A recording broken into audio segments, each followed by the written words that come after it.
Hello and welcome back to another episode of Working with Esports. I'm Mimi Svensson, Lockrits on Twitch, and I'm here today with Petter Sten. Hello. Hello. So, could you introduce yourself a little bit? Yeah, it's a pleasure to be here. And it's pretty much I go by the nickname Theodice. My real name is Petter Steen, or Petter Sten. I don't know why I pronounce it different in English. It's like it's a thing you do. It's a And thing you do. and it's pretty much I'm a esport addict. Been in the esports for a long time, and now I'm working at DreamHack as a project manager. Mm-hmm. A project manager, okay. What do you do as a project manager at DreamHack? Yeah, that is like a very big question. It's Yeah. different from every project. Basically, Mm, you can think of me as a junior in the position right now. So okay. I'm more of helping out with projects, mainly assisting other project managers in their projects, and it can range from being tournaments, it can be campaigns, they can be separate, just short events over a weekend. It Mm-hmm. can be a big event like DreamHack Winter, like the big festival in Jönköping.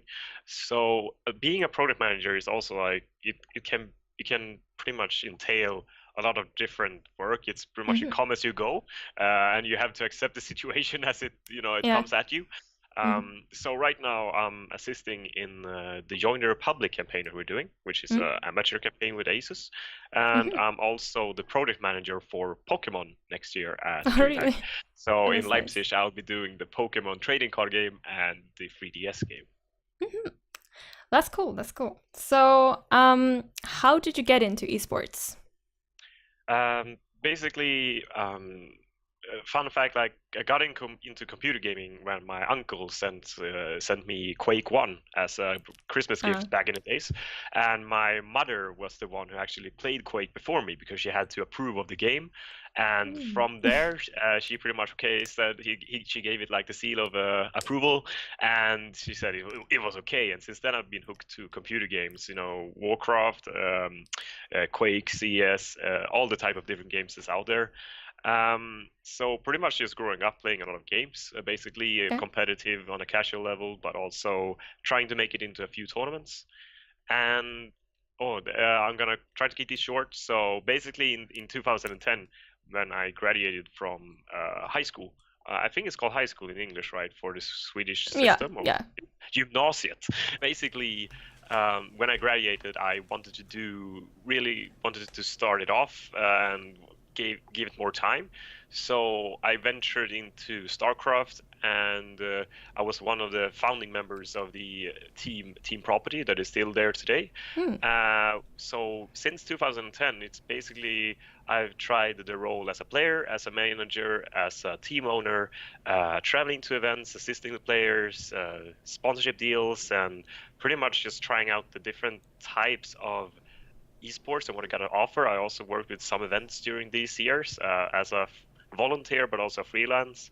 Ah. And pretty much these years of working experience got me into where I am today as a full-time esports worker, if you can call it that. Yeah. And it feels super fun to actually do this full-time as a profession. Hmm. You really tried it all out. Good. Yeah, but it's like I think that it's kind of necessary to get a glimpse of Yeah. all the different parts of it. Yeah. Put yourself in others' shoes on the Definitely, yeah. different types of works you can do. That's cool. That's really cool. You've done a lot. Yeah, I try. Yeah. So okay. So what's your favorite thing about esports? And do you have a favorite esports game? I will forever be in love with StarCraft, I think, just because that is the Mm. game that really kicked it off with esports, both as a bit of esport history is that pretty much in 2010, esports was coming back, and with Yeah. StarCraft, it was basically just the esport industry wasn't really that trusted or wasn't really that growing as Mm. fast because of economy and everything. And StarCraft really kicked it off for many people again with a professional gaming career. So I think that StarCraft will always have a special spot in my heart just Yeah. because it's been such a huge part of my life. And also what I love about esports, I guess, is for me it was when I was running a team together with the others. I think that esports mainly makes it possible for people to reach a level in their personal life that they maybe are not able to achieve anywhere else, where esports and, as you know, that do streaming and everything and gaming and how it comes to getting It's different very different from experiences. everything else. Yeah, and it has to do a lot with pushing your own boundaries. Yeah. And I think that esports for me, and what I love about it is that it creates a lot of storylines for people that maybe would not be able to have this kind of experience, Yeah. because the esports is their thing. It's like you play football, I do StarCraft, I play Yeah. CS:GO. It's Yeah. their format. Yeah, the gaming world kind of feels like a different world from, well, quote unquote, real life, because it's usually online and on the internet. It's kind of, yeah, it's a different world if you compare it to. And I feel that I don't know if you agree, but it's you have a way of actually, as a pretty new player in esports, actually having the chance of facing off or meeting like these huge idols at events, or these star players. And in StarCraft, for example, it was very common that a brand new amateur player could just sit down and play against the best player in the world, just because everyone had to make it through Yeah. the group stage. Yeah. So I think that Everyone esports has a al- bigger chance. yeah, and it's also like, even though you don't have a chance against like the best player in the world, you still have you still get to play again Yeah, against you get the superstars. opportunity. Yeah. Yeah. And I think that esports just offers so much different opportunities for people, and yeah, I think that's what I really love about it. Is there something about esports or the community that you dislike? For me, I dislike also a lot of stuff with the esports community, like how where they I guess on a as a fan level, I think that I'm a fan myself, and for me it's a lot about just the atmosphere in general, bad mouthing. There's a lot of unnecessary drama just because people rise so quickly from being maybe how should I put it, like a player themselves or a fan, to being a superstar because Yeah. they manage to place themselves highly in one tournament. And yeah, it's like the ego side of esports. I think it's a bit complicated, and I think that we Yeah. have to work on it more. That's definitely something that I got to see as a player manager, as a team owner, but also working at volunteering and freelancing at events, is that it's and I totally understand they have their all the pressure, they have to compete and everything, but I think that we all have to work together to make this a good atmosphere for everyone involved. Yes. But also as a more of a fan, I think that right now when I watch maybe Twitch or YouTube broadcasts, I'm afraid of what people think of us when I see the chat and everything, and I think that's Yeah. I think that's scaring away a lot of people. Maybe a lot of brands who want to get involved. Maybe yeah, I someone agree. who it's like this is the first time I'm watching yeah. esports tournament. It's like, why are people writing these words in the chat? And I guess you can also relate as a streamer to that. It's how it comes to working with streaming. I just feel that we have to work a lot on just the environment itself somehow. Yeah.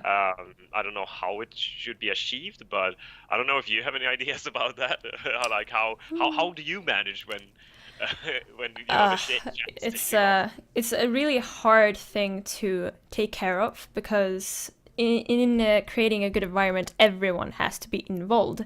And sure, there are going to be trolls everywhere, but you cannot control other people. So I guess the most important thing is to just keep on doing your thing and stay positive, even though you might be in a bad mood. But always try to be a good player or like a teammate, and don't put other people down, because there's a lot of elitist people in the gaming world and the streaming community.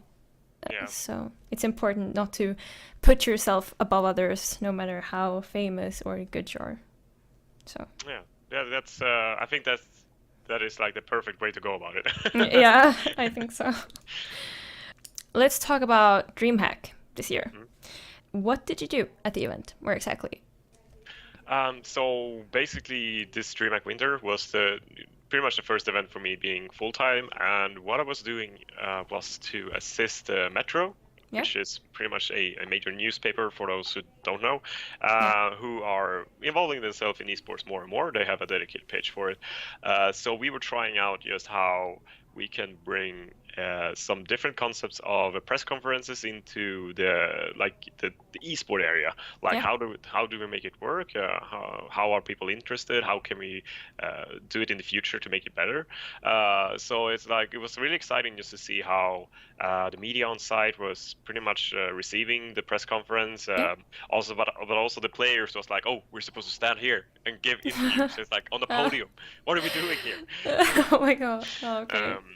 So it was really interesting actually, and I think that press conferences have a major role in future esports just because there's basically a lot of esport media out there that are starting up or you're new into the industry, and then you have a really hard time getting interviews, Yeah. providing content because people don't know you. So Yeah. also what will happen is that these press conferences will help enhancing like the coverage because more people will basically be able to ask questions. And at the same time, I was also a project manager for DreamHack School Championships, which Yeah, pretty much Gymnasiecupen, was right? a school tournament Yeah. taking place at DreamHack. It was successful. We had a full house pretty much every match, and it was just really exciting working with schools because creating this collegiate Yeah. feel and school rivalries are. It hasn't been a thing on DreamHack before. It was the first time I saw it. Yeah, we basically have been working with schools previously, Yeah. and it's like long-term partnership because the target audience is there. They have a natural place of recruiting and building the interest of the schools. Yeah. But I think that this was a format that makes more sense as well because then the schools get to interact more with the participants in the sense of there actually being a tournament. You can have different messages from the schools and stuff like that. So the format can really grow a lot, Yeah. and you can hopefully create an even bigger collegiate presence at DreamHack. Yeah. We will see how it will work forward. I guess I should. Since it's still 2017, so Yeah. I guess when this will be posted, it's 2018 maybe. But I think that next year it will be hopefully some more interesting stuff coming in the pipeline when it comes to working with schools because it really opens up a lot of opportunities. So that's basically what I did at DreamHack this winter festival, except for carrying a lot of stuff and hugging people. Yeah. Okay, that's nice. So are you planning to do more events like that, like Gymnasiecupen, but at other events? That's really what we hope to do. Like it's more about the question of doing it right from the beginning. Yeah. Because during all the esport years, I guess there has been a lot of projects that's hastily assembled, and it doesn't really feel right for anyone. And we just want to pretty much make sure that we're doing it right from the beginning. And also, I feel that I cannot sit here and promise that it will happen anything with schools next year. It's more about us getting the format right. But a vision for me would be that, and this is for me, it's not a DreamHack vision, but I think a vision for me would be that actually localizing more of the tournament, actually just making it as a 8 qualifier stop tournament where you travel to 8 different schools, you use the facilities, the resources that the schools has to offer. So you're actually getting that feel of oh, this is really regional. So maybe you have 4 or 5 schools in the same region competing in these qualifiers, and then people will travel to watch it. Hopefully the schools can have time dedicated for it and stuff like that. So that's a vision for me, just to be able to build a more rivalry feeling in a good way. Not that people should punch their faces and being all American, like these American movies you see when they play American football and they hate each other. It's more about I think that we could build a lot of bridges between people if they start competing on a more regional level, and new friendships and new experiences. Yeah, I agree. That's really nice. Really nice. So your goals for next DreamHack, what are those? Oh, that's a too hard question for me to that would be on a personal level, I guess, as well, because I'm not I'm not really. We have different roles for different parts of the company. So we have the festival head of festivals, stuff like that. So a vision for me is that I guess with the one I'm actually in charge of, in Leipzig, just coming up for Pokemon Yeah. in the end of January. Yes, I guess it's more that we just create a wonderful feeling for all the participants. And I love Pokemon, even though I was not allowed to watch it when I was a kid Mm-hmm. because of my parents, for some reason. But in terms of maybe the DreamHack Summer Festival, for me, I think that the open air format will be really successful this year as well, with Yeah. a lot of artists, bands coming and playing, DJs, and Yeah. also the concept of having a large scale festival with no alcohol involved, a safe Yeah. environment. And actually, my cousins will be going to the DreamHack Summer as well, so Oh, that'd be interesting. nice. It's the first time going, Mm. so I will see if they are falling asleep in their chairs or if I need to keep a Oh, careful eye on them. classic. Um, but also, I just think that it will be really exciting to see what kind of tournaments we can bring to the table for Yeah. DreamHack Summer. But also, this year we had more tournaments than ever in terms of for amateur tournaments and open format tournaments. Yeah. And I think that is something that has been missing for a lot of people. Mm. When I started to go to DreamHacks when I was, I think it was 12, Oh. I've been to like 24, 25 DreamHacks in Jönköping so far. Whoa. And the thing is that um, what has been missing, at least for me, is that the opportunity for people to compete. And I think that the amazing crew of esports crew made a really good job of actually just creating these opportunities, being there for feedbacking, and having people compete on all different levels and encouraging people to engage more in the tournament. So all credits to them, and I think that if you just keep up the momentum and just create more of those experiences for people, I think that we can also help contribute to this, better environment that we spoke of before, and connecting more people. Yeah. Because amateur tournaments have been missing a bit for some events at DreamHack Jönköping, but it's getting there, and I think that's one of the most exciting things for Yeah. summer. Really looking forward to that. And also, it's super nice that the outdoor area is so big at the event, because I feel like it's nice to be able to be outside but still at the event and not just stay in the same sweaty building. It's super nice. I like that. It would be cool if if we went for having a outdoor LAN area. That would be the Yeah. next level. Yeah, I was thinking But about that. Or maybe some kind of like stage for tournaments so people can be outside and watch. yeah, And yeah, yeah. that would be definitely something as well. Yeah. I think that like the opportunities, but as soon as you have the option of having something outside of the venue, I think that it really opens up, just exciting stuff we can do. But Yeah. if the weather is not there and we have the Svenska Mm. sommaren, that is pretty much it's hit or miss. So It's we might have 50-50. snow. We might have snow. Wouldn't So surprise me. Wouldn't surprise yeah, me. so it's like we can have rain for 4 days. There has been those DreamHack summers as well. Yeah. So maybe not investing too much into the land area outside, but I think No. that would be really cool to actually just have people Yeah. sitting in tents or something, so they have the shade and Yeah, bring the party telts. yeah, and the party scum. What? No, that's like when you have a lot of dishwater, or like the thing you wash the floor with, it's like then you have the scum. I don't know what it's called in English. And it's anyway party scum. So it's pretty much Party that scum, yes. people can have a party tent where they can throw that stuff at each other, yes. like water balloons and stuff. Yes. Perfect. Okay. So, is there something that you want to achieve, like personally, while working with esports? For me, it's what I've always loved working with esports is that the opportunities of people rising up to achieving their dreams.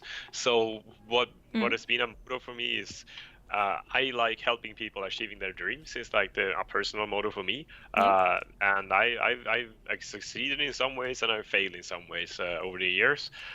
So what I really would like to work towards, I guess, is more formats that are, open and inviting Yeah.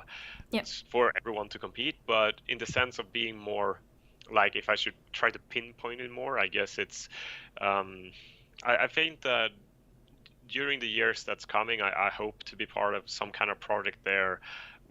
Pretty much, there's maybe a regional focus. We had a couple of years ago, we had esports SM, that is now the Nordic Championships for DreamHack. So, but the Swedish nationals theme, I think, is a bit missing in the Yeah. esport landscapes in a lot of countries. So I think that working with a format like that, because it also creates this regional and country hype and building up the community, because I also feel that um, I think we are seeing a trend where people are not really interested in, not as interested in Swedish esport news, for example. I think that a lot of sites are experiencing that content on Swedish is not as attractive because Yeah. you cannot, reach a global audience. Mm. But at the same time, is that if we just aim to reach a global audience in esports for all countries, then it will be so heavy on the elite side. Yeah. So we forget to build the grassroots. We forget that what is actually making football or hockey successful is that Yeah. the youth organization, and it's coming somewhat with the schools program, but also there should be something from the grassroots scene that is not driven by maybe the schools, but it should be a point for people to meet and actually compete against each other on a regular basis. So I think that helping to build like the regional focus in Swedish esports would be wonderful, just because. But that is more, as a dream, as a goal, Yeah. because the regional. I think that a lot of people have forgotten how important it is with a regional connection to, Yeah. your passion, pretty much. Mm. Yeah, that's true. I agree. um, so, what do you think is the most difficult thing about working with esports? Like, what kind of struggles have you experienced along the way? Along the years, the, the thing that is a bit or a lot of challenging, I think that now we're growing at such a pace, and there are new titles coming all the time.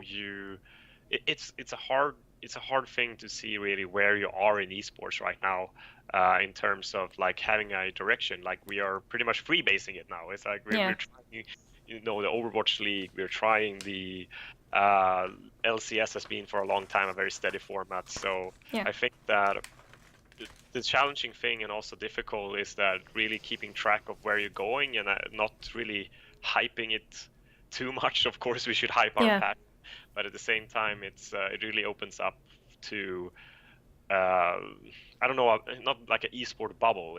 But it's more that I think that if we're not careful, we are maybe losing important lessons along the way, that we Yeah. can't keep redoing a lot of the same mistakes as we've done. So I think that we just have to be careful of our partners and the difficulties Yeah. of actually once again returning to the point of actually just globalizing all the time. It's just, Yeah. oh, we have this global league, we have this global. Yeah. I think that the way, like, for me, that salaries in esports are really, they're rising and rising, and it's not like it's more money, but Yeah. we keep on, it's not really changing that much in my sense when it comes Okay. to what we're doing. Like, we just Yeah. have to keep riding the wave. We have to do everything bigger Yeah. next time. Fast forward 10 years from now on, how do you think esports will look like? Will it grow or will it die out? And what part do you think that you'll have in the future of esports? What I really feel exciting is that I've been traveling some during my first time with DreamHack to Korea and Thailand, and what I've been seeing is that there's a huge change to the mobile market and how mobile games are more growing. But at the same time, I feel that during these 7 years that's behind us, even though technology has been moving forward a lot with VR and AR, Yeah. it doesn't really feel like that much is happening, except that graphics are getting better and stuff like that for esport titles, because mobile gaming still has some elements it has to work with to actually make it more competitive, even though there are esport tournaments in, Arena of Valor and stuff like that. Yeah. Um, so in 10 years, it's really hard that there might coming this, super exciting format where esports people have to really work on their physical condition and they have to move around with their head in a VR environment or more like an AR. But to be fair, I think that the most things that we'll be seeing in 10 years are more maybe society-based, like around esports and how it's more integrated. Yeah.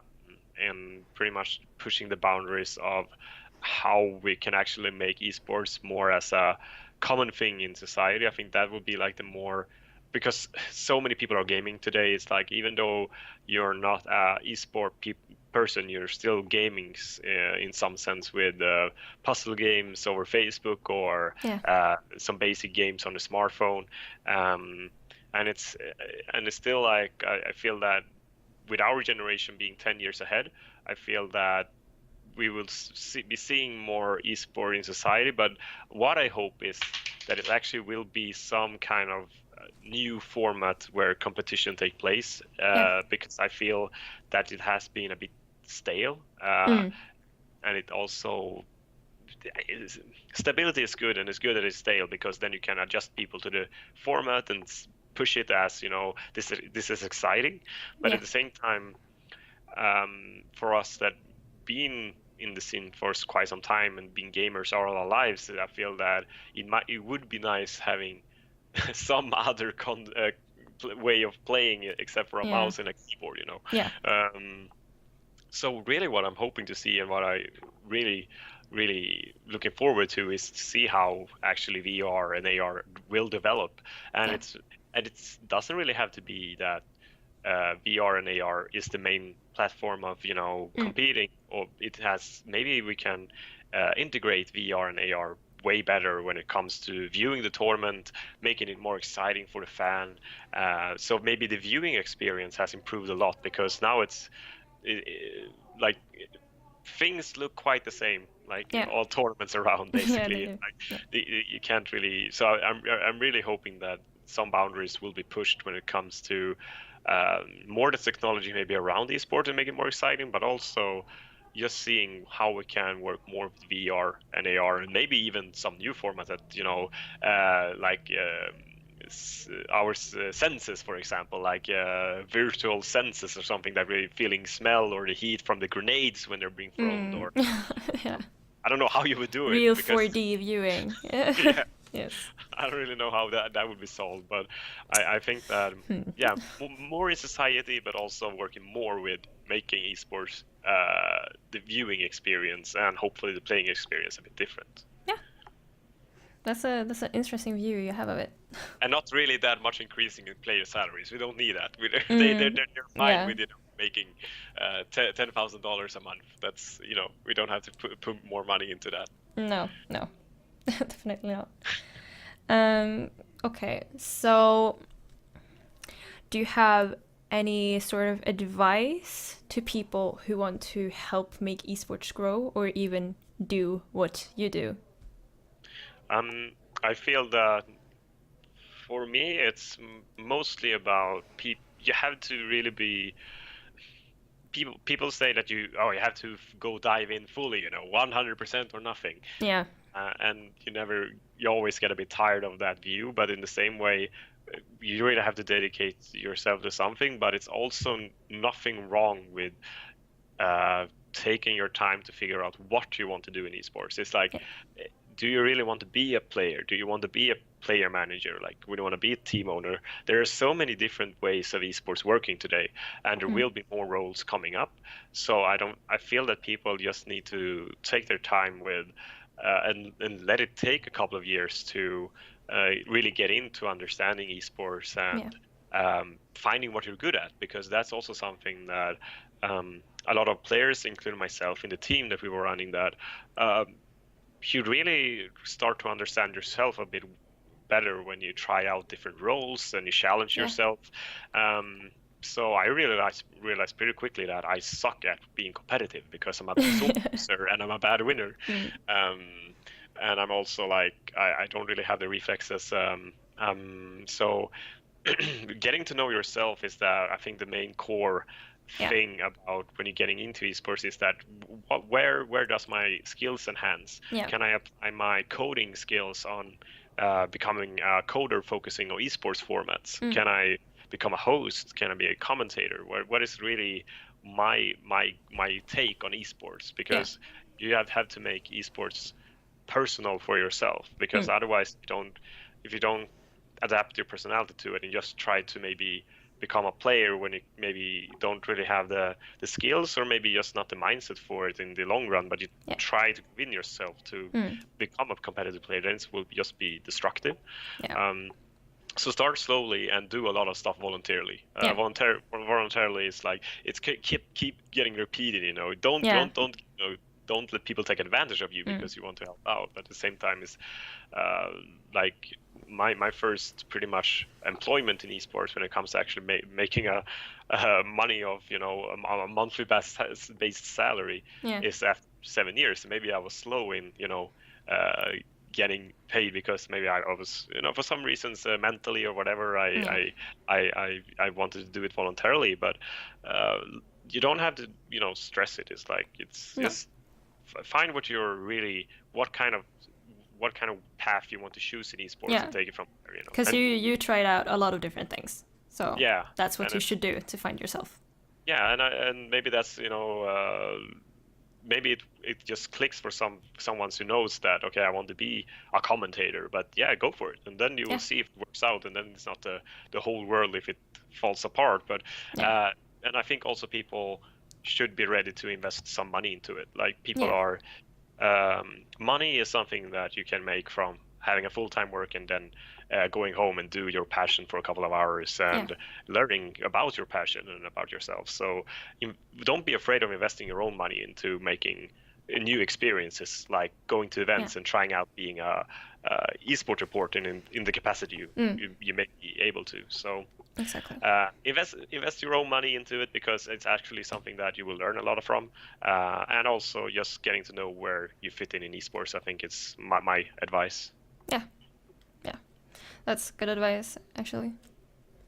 You can always make more money. Hopefully, it's like maybe it's as easy to say, but you can always hopefully make more money that you can invest into your passions. Yeah. So. But I think money is a very big focus point for some people when they want to start getting professional at something, because they feel like if I earn money, I'm a more professional, kind of. And maybe that's because that's how society sees you, as legit. Like if you don't earn any money from it, it's just a hobby. It's not something you work with. Sort of. So I don't know. Yeah. It's I think it's up to every person for himself or herself to really feel like how